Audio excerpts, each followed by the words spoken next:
Hi and welcome to my final Summer Splash readathon vlog, where I'm going to try and finish up all of the reading challenges and other challenges for the Summer Splash readathon. And currently I am reading The Sound of a Snail Eating. I'm really enjoying it, and I'll tell you when I've read some more.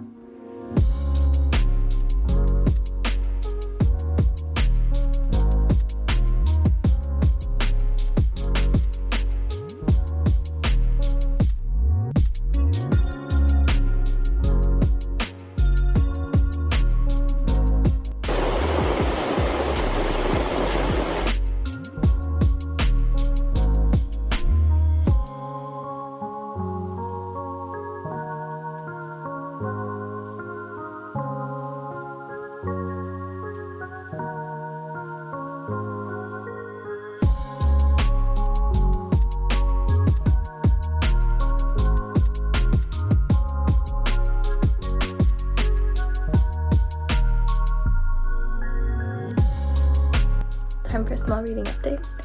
I finished The Sound of a Snail Eating a few days ago, and surprise surprise, I really enjoyed it. It seems to be a common theme this month, which is quite nice.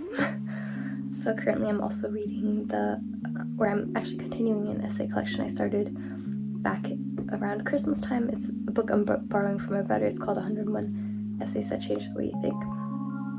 And I stopped at around page 170. And now I have slightly more I have around 130 pages left, and it's also interesting. I'll probably give a more in-depth review once I finish it. And that's the main thing I'm reading at the moment. And then I was trying to do a bit more of the life challenges now, since there's only a few days left in the readathon, so it's time to pick up the pace and fill up that board. So today I'm doing a very beach read and inspired today because it's my current obsession reading wise. So my outfit is inspired by January for the outfit square. And then I was going to do January's daily routine, kind of follow the day in the life of a character. That was slightly altered by the fact that I have the sickness, but it's okay.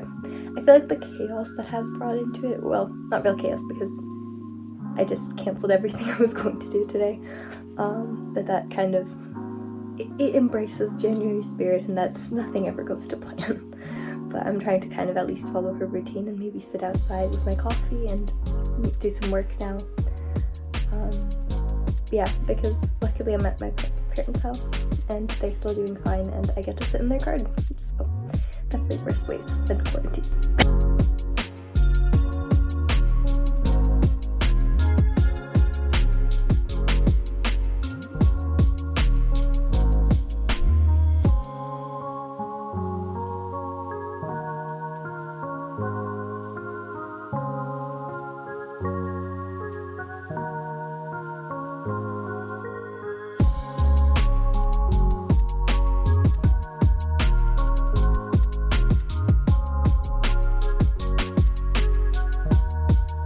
A quick reading update. It's the last day of the readathon, and having COVID made it hard for me to update the readathon, and also cancelled all of my plans I had for the remainder of the month. It did mean I got to read a lot more, so I finished 101 Essays That Will Change the Way You Think, as well as Queenie, and I enjoyed both of them. I'll make a more in-depth review later on. And yeah, I'm now on to my final reading of the month. It's actually book number 14. I have around 70 pages left, and I'm optimistic I'll be finishing it today. And I also managed to finish the last of the life prompts today, so I'm gonna finish that and then come back with a bit more of an in-depth discussion. So, the Summer Splash readathon is officially over. It was a great time. I managed to fill in the whole bingo board. I'm going to give you a bit of an update on what I've been doing and what I've been reading. Recently I finished Icelandic poetry, translated by Bernard Scudder. This was a really interesting collection. I like that it followed from like the original sagas all the way to kind of modernist poetry, or so from like, I don't know if the 2000s were included already, but like the late 20th century. And I especially like those poems.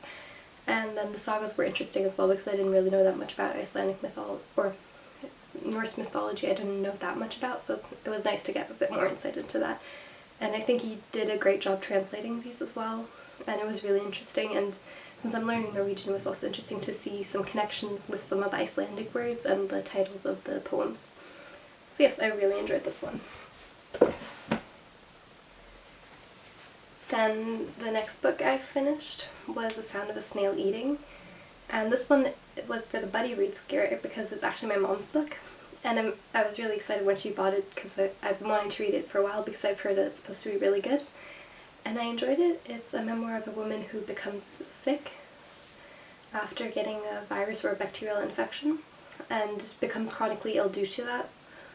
And then one day her friend brings her a snail, and it's kind of about her watching the snail, and the snail also being kind of a metaphor for the illness, and the friendship that kind of develops between her and the snail, and the hope that the snail represents. And it's really interesting. I learned a lot about snails, which I don't mind because I do like snails.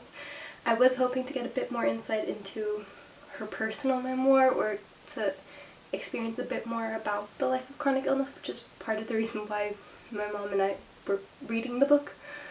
But I think it was a really interesting way of portraying it, and I do think it gave me some more insights into the life of people who are chronically ill and bedbound, ultimately. Yeah, so I would definitely recommend reading it. It was very touching, and it's always fun to learn about snails. They're one of my favorite animals. Yeah. And then I also finished 101 Essays That Will Change the Way You Think. This was for the Hot Girl Summer Square because it's written by Brianna West, who's a woman, and it was interesting to read some more nonfiction as well. I started his essay collection back in December. It's my brother's, so it's exciting because it's the first time I get to borrow one of his books. Or, no, I've read Anne Frank's diary, and that was one of his books, so it is one of the few times I get to borrow one of his books, which is always a joy. And it's really interesting. I managed to read, I think, the first 170 pages. It's over 400 pages long, so that's where I picked off this month, and I finally got to finish it, so, just like with the Icelandic poetry, which was also a book I started in December, and I'm happy to have finished now, because it's been on my reading list for such a long time.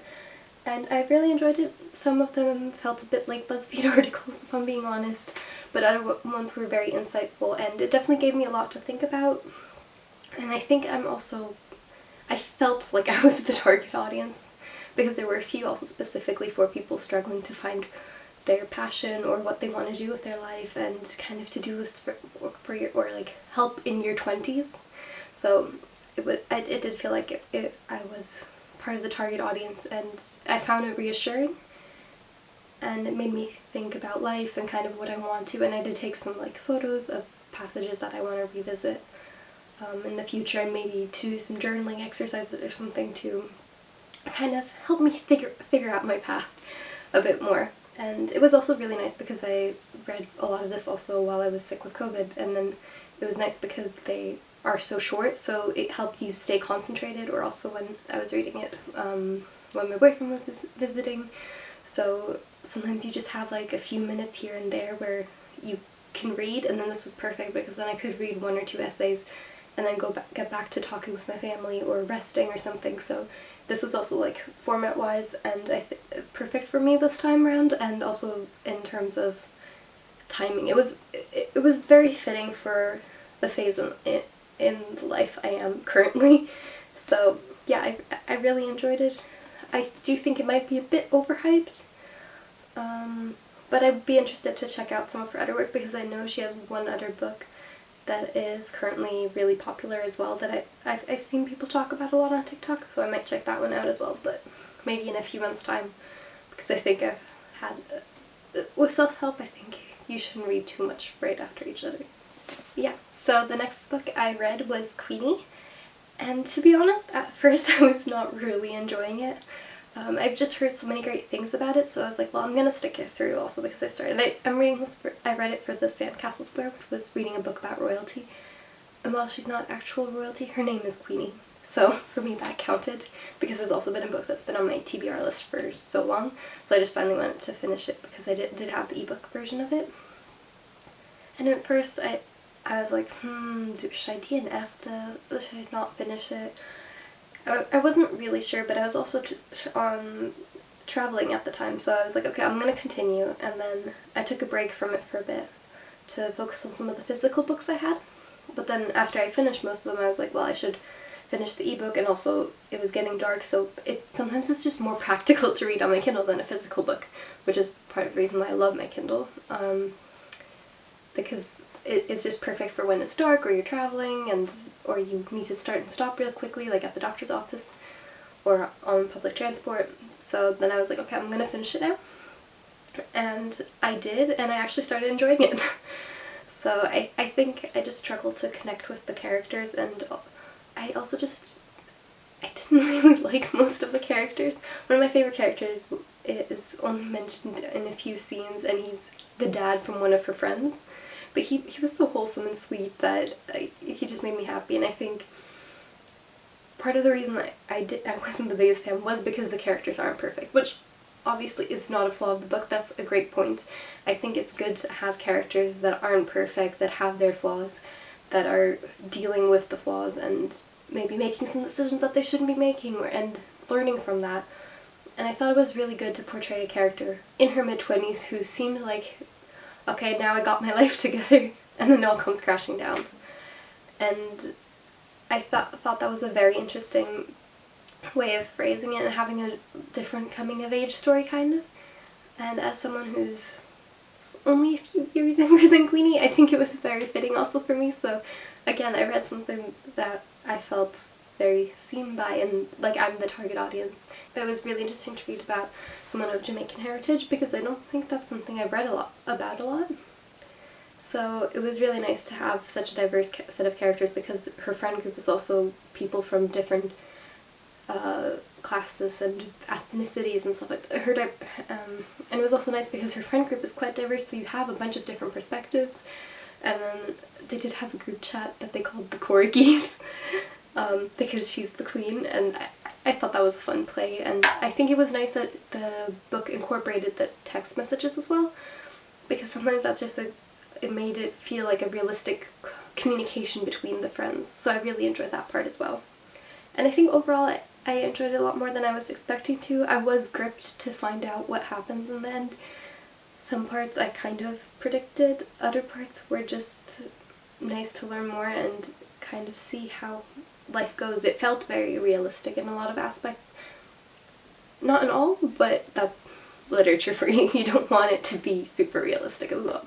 So I thought it was an enjoyable read. And then the final book I read was The Phantom of the Opera, which is for Share to Love, because this is Emmy on YouTube. It's one of her favorite books. And she actually even wrote the foreword for this edition, and this is an augmented reality edition, which I was really excited about because I study digital culture, so I'm really interested in stuff like that, but sadly I couldn't get it to work so far. I'm gonna try the website again, but the website didn't seem to be communicating, but that's also my fault for not doing enough research. Yeah, but it was an enjoyable read.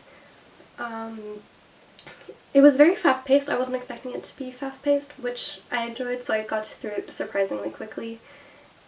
The relationship kind of reminded me of Bridgerton, but like in the best way possible. It made it really enjoyable to read. I was like, is this my like sick brain or like and it was kind of like my quarantine read.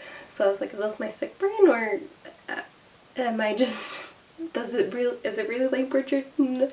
But yeah, I had fun reading it. Yeah, I think it was good. It's definitely not one of my favorites. But I thought it was an interesting thing, and especially the ending made me think about life a bit more, so that was quite nice. And I do I somehow managed to evade knowing what happens in The Phantom of the Opera, even though it's such a famous book. Yeah, but I'm excited to someday maybe see the musical. Were some life prompts as part of the challenge as well, and I did most of them based on Beach Read because it's like my new favorite read. Or I think it was probably one of my favorite books just that I read this month because it was so fun. I love this book. Yeah. Okay, so now that I've reaffirmed my love for beach read, so for the outfit, I made it inspired by the main character of the book, January. And basically she wears a lot of like old kind of rundown clothes because it's her work. It's her work uniform, honestly. To be a writer is to just be comfortable. So I was wearing a shirt, an old shirt of my boyfriend's that we changed up into kind of more of a muscle tee or a tank top, I guess. And she wears a lot of celebrity t-shirts, so it was an old band tee. And then she wears Daisy Dukes. So I just wore some shorts because that's my equivalent of it. And since I was positive that day, I did not leave the house, so I had no need for shoes. Otherwise, I did have one pair of sparkly flip-flops I was going to wear with it because January tends to wear shoes that are a little bit extra. And then I also decided to make Thursday kind of the day in the life of the character. So I started with some coffee, and then she likes to sit on her patio, so I went outside and I read, and I also did some internship work outside. I was going to run some errands the way she kind of does to procrastinate doing work, but that was cancelled due to being sick. Yeah. But then she often also ends the day on the patio, and I did that as well. I had some ginger tea, and my parents brought me a nice dessert because we were sitting on the... Luckily I had a garden, so we were sitting outside and were able to sit with a distance and still talk a bit. Yeah, and then I even got to hear music from the nearby park, so that really felt like the first scene in the book where she's being annoyed by her neighbor's music. Yeah, so it was, in the end it turned out to be quite a day in the life of January. So that was successful. I also did the playlist square and made a playlist inspired by the songs mentioned in Beach Read. So that's quite fun, and I've been listening to it a bit. And it's enjoyable to read something that, to listen to something I don't usually kind of listen to. Let's see, what other life squares? And then there was the I Like It Picasso square, which was creating some artwork, and I downloaded Procreate now.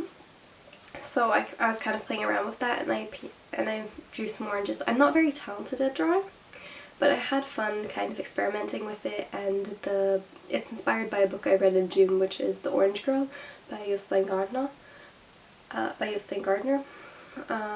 And yeah, it was, and ever since I read that book I've been wanting to draw some oranges, because the way the oranges appeared in that book was so, it was such a big motive, or it was such a big theme within the book that I've really wanted to draw oranges since I've read that book, and I've just not gotten around to it. So that was my bookish illustration, and that was my summer readathon vlog. Thank you if you stuck around, and I'll see you in another video.